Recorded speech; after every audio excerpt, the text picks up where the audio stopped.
Hello বন্ধুরা, সকলে কেমন আছেন? আশা করি আপনারা সকলেই অনেক ভালো আছেন। চলে আসলাম আরো একটি দুর্দান্ত ভিডিও নিয়ে। আজকের ভিডিওতে আমি সুজুকির বাইকগুলো নিয়ে কিছু কথা বলবো। কিভাবে তারা দিনের পর দিন এই সমস্ত ফালতু বাইক মানুষের হাতে ধরিয়ে দিয়ে মানুষের টাকা ভোগ করতেছে। সুজুকির বাইকগুলো এখন কেমন হয়ে গেছে জানেন? আমরা যেমন সিম কিনতে যাই না, আগে একটা সিম কিনতে গেলে কিন্তু 5 থেকে 7,000 টাকার মতো লাগতো, কিন্তু এখন একটা সিম কিনতে গেলে মাত্র 100 টাকা লাগে। তো এতে করে কি সিম কোম্পানির লস হয়ে যাচ্ছে? আসলে না, এখানে তারা তাদের ব্যবসার সিস্টেমটাকে চেঞ্জ করেছে। এতে করে তাদের লাভ কিন্তু 1 টাকাও কমে নাই, বরং তাদের লাভ আগের থেকে আরো বেশি হচ্ছে। কিন্তু কিভাবে সেটা এখন বলি। আগে সিমের দাম ছিল 5 থেকে 7,000 টাকা, এই জন্য বেশিরভাগ মানুষ তখন সিমই কিনতে পারে নাই। এর ফলে সিম কোম্পানির সিম বিক্রির পরে তাদের আয়টা কমে যেত। আর এখন সিম কোম্পানি তাদের সিমগুলোর দাম করে দিছে মাত্র 100 টাকা।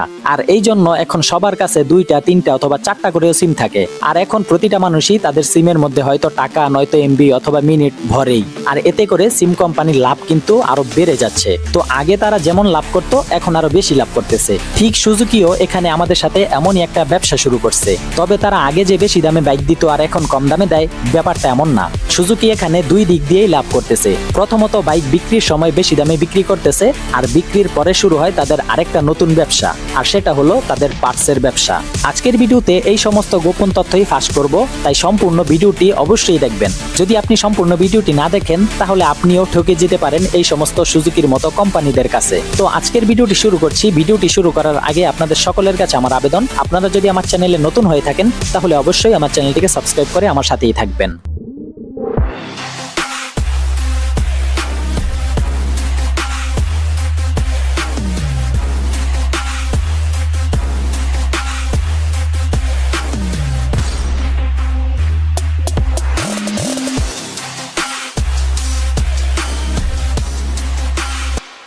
আপনি একটা সুজুকি বাইক কিনলেন 2.5 লক্ষ টাকা দিয়ে, কিন্তু আপনি যদি সেই বাইকটাকে 5 বছর ব্যবহার করেন, তাহলে আমি আপনাকে 100% শিওর দিয়ে বলতেছি, আপনার এই বাইকটা 5 বছরে যত টাকা এই বাইকের পিছনে ব্যয় হবে, সেই টাকা দিয়ে আপনি আরো 2টা সুজুকি বাইক কিনতে পারবেন। কেন বলছি জানেন? শুরুতেই বললাম তাদের বাইক বিক্রির পরে শুরু হয় তাদের পার্টসের ব্যবসা। আর তারা যদি শুরুতেই আপনাকে ভালো পার্টস দিয়ে বাইক বিক্রি করে, তাহলে তো আপনি কমসে কম 2-3 বছরের মধ্যে আর পার্টস কিনতে যাবেন না।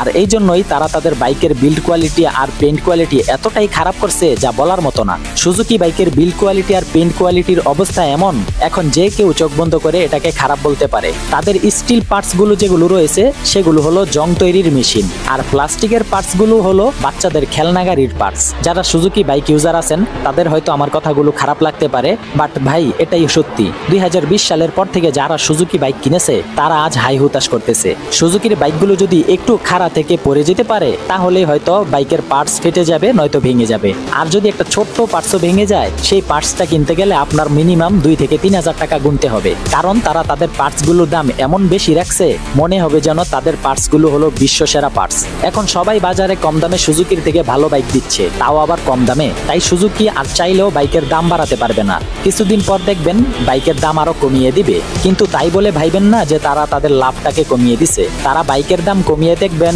পার্টসের দাম আর সার্ভিসিং এর যে খরচ, সেগুলো বাড়িয়ে দিবে। কথাগুলো মনে রাখেন, আমার কথাগুলো মিলে কিনা। তো এখনই দেখেন তাদের পার্টসের কি পরিমাণ দাম, আর সার্ভিসিং এর কথা কি বলবো। সেখানে গেলে হয়রানি তো আছে, আর পাশাপাশি তাদের ব্যবহার দেখলে মনে হবে যেন তারা মালিক আর আপনি তাদের কর্মচারী। এরপর যতই সার্ভিসিং করান না কেন, আপনাকে আবার 6 মাসের ভিতরে সার্ভিসিং করতে হবে না এমন গ্যারান্টি তারা দিতে পারবে না। যারা যারা সুজুকি বাইক চালান, তাদের কি অবস্থা আপনারা একটু খোঁজ নিলেই বুঝতে পারবেন। সুজুকির বিজ্ঞাপনের সময় তারা বলে থাকে সুজুকি হলো স্টাইল, পারফরমেন্স, মাইলেজ, টপ স্পিডে সেরা। অথচ 4-5 হাজার কিলো রান হলেই দেখা যায় এই বাইকের বেহাল অবস্থা। মাইলেজ কমতে কমতে এমন অবস্থায় আসে, এরপরে প্রতি লিটারে মাত্র 25 কিলোমিটার পাওয়া যায়। ভাবতে পারেন। আর স্টাইলের কথা কি বলবো, আপনি সুজুকি বাইক কিনতে গেলে আরেকটা সুজুকি বাইক কেনার টাকা অগ্রিম রেখে দিয়েন। কারণ হচ্ছে বাইক কেনার পরে পার্টস কিনতে গেলে আপনি যে ফকির হয়ে যাবেন। তো এতক্ষণ আমার কথা শুনে আপনারা হয়তো অনেকেই বলবেন যে আমি চাপাবাজি করতেছি, আর এই জন্য আমি আপনাদের সামনে সুজুকি ইউজারদের কিছু বাস্তব অভিযোগ তুলে ধরতেছি। আর আপনারা সুজুকির ফেসবুক ফেসবুক গ্রুপে গেলে দেখবেন যে 90% মানুষই কিন্তু তাদের বাইক নিয়ে শুধুমাত্র কমপ্লেনই দিচ্ছে।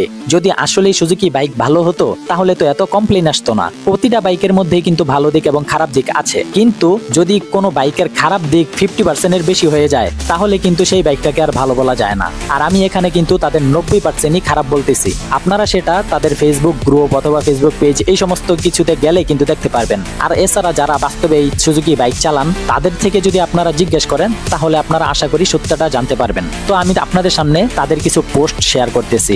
একজন পোস্ট করেছেন, একটা কথা জানার ছিল অভিজ্ঞতার কাছ থেকে, এফআই ডিস্ক মাইলেজ কম পাচ্ছি, আসলে মাইলেজ বেশি পাওয়ার উপায়টা কি? অনেকে বলে গিয়ার চেঞ্জ যত বেশি তত নাকি তেল খাবে, এই কথাটা কতটুকু সত্য আমাকে একটু জানাবেন। আরেকজন পোস্ট করেছেন, জিক্সার মনোটন বাইকের অরিজিনাল কার্বোরেটর 3টা লাগিয়েছিলাম, বারবার নষ্ট হয়ে যায়, তাই এবার PWK 32mm রেসিংটা লাগাতে চাচ্ছি, কেমন হবে প্লিজ আপনারা জানাবেন।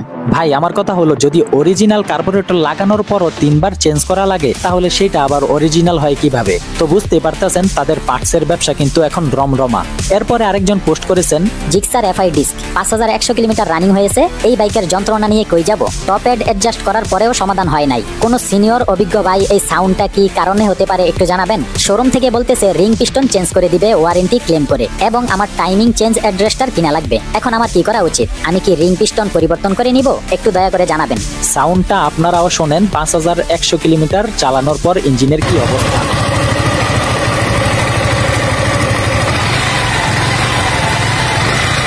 ভাই আপনারাই বুঝতে পারতেছেন যে 5100 কিলোমিটার চালানোর পর বাইকের ইঞ্জিনের অবস্থা যদি এই হয় তাহলে আপনি সেই বাইকটা নিয়ে 5 বছর 10 বছর চলার স্বপ্ন কিভাবে দেখবেন? এরপর আরেক ভাই পোস্ট করেছেন যে আমার সুজুকি জিক্সার 155cc বাইকের ট্যাঙ্কটা একদম শেষ, ভিতরে পুরোটা মরিচা ধরে গেছে, এমনকি এখন তেল দিলেই নিচ দিয়ে পড়ে যায়, মানে ট্যাঙ্ক সার্ভিস বা ক্লিন করালেও আর কোনো লাভ নাই, একদম শেষ অবস্থা। এখন সমস্যা হলো নতুন ট্যাঙ্ক কোথাও পাচ্ছি না, কেউ কি জানেন এই মডেলের নতুন বা ভালো কন্ডিশনের ট্যাঙ্ক কোথায় পাওয়া যাবে? তো ভাই আমার মনে হয় সুজুকির ফুয়েল ট্যাঙ্কের মতো আর কোনো বাইক এমন বাজে ট্যাঙ্ক দেয় না। কারণ হচ্ছে সুজুকির ট্যাঙ্কগুলোতে এত পরিমাণে মরিচা ধরে যা 6 মাস পরে ব্যবহারের মতো আর যোগ্যই থাকে না। তো যাই হোক, এরপরে আরেকটা ভাই তার বাইকের সাউন্ড শোনানোর জন্য একটা ভিডিও আপলোড করেছে, তো আপনারা শোনেন সেই সাউন্ডটার কি কোয়ালিটি।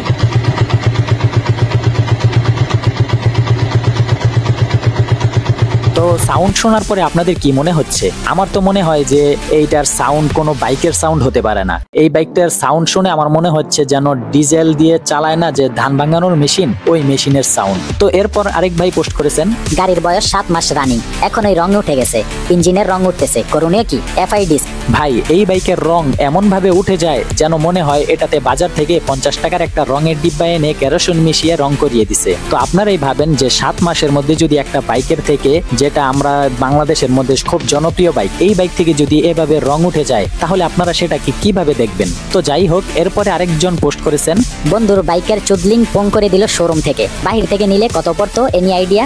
তো ভাই দেখতেই পারতেছেন যে তাদের হাতে কিন্তু শোরুম থেকে বিশাল বড় একটা লিস্ট ধরিয়ে দিছে। তো এই ভাইয়ের মতো কিন্তু আপনারাও যদি সার্ভিসিং করতে যান তাহলে আপনাদেরকেও এমন বড় একটা লিস্ট ধরিয়ে দিবে, এটা নিশ্চিত থাকুন। তো এরকমের আরো বহু পোস্ট পাবেন। আর বাস্তবেও যদি আপনাদের ভাই ব্রাদার অথবা বন্ধু বান্ধব যদি সুজুকি কোনো বাইক চালিয়ে থাকে তাহলে তাদের থেকে জিজ্ঞেস করে দেখুন, তারাই বলতে পারবে যে বাইকের অবস্থা কি। তাই সবশেষে একটা কথাই বলবো, ভাই বাঁচতে হলে অন্য কোম্পানি চয়েস করুন, নয়তো সুজুকির কাছে জিম্মি হয়ে থাকতে হবে সারা জীবন। তো বন্ধুরা, আজকের ভিডিওটি এই পর্যন্তই। আমি যতটুকু পেরেছি তথ্য সংগ্রহ করে আপনাদের কাছে শেয়ার করেছি যাতে করে আপনাদের একটু উপকার হয়। আর আমার বলাতে তো আপনাদের কিছু যায় আসবে না, আমার শুধু কাজ হলো আপনাদেরকে ভালো মন্দটা একটু বুঝিয়ে দেওয়া, ধরিয়ে দেওয়া। এরপরেও যদি আপনাদের সুজুকি বাইকে চয়েস হয় তাহলে আপনারা অবশ্যই সুজুকি বাইক কিনতে পারেন, আর নয়তো বা আপনারা অন্য কোনো বাইকের দিকে ঝুঁকে যান। কারণ হচ্ছে সুজুকি বাইক যেই পরিমাণে বাংলাদেশে জালিয়াতি করতেছে, আমার মনে হয় তারা ভবিষ্যতে কোনো বড় ধরনের কোনো প্ল্যান করতেছে। তো আজকের ভিডিওটি এই পর্যন্তই। যদি ভালো লেগে থাকে তাহলে অবশ্যই একটি লাইক করবেন এবং কমেন্টে জানাবেন আপনার মতামত। আজকের মতো এই পর্যন্তই, আল্লাহ হাফেজ।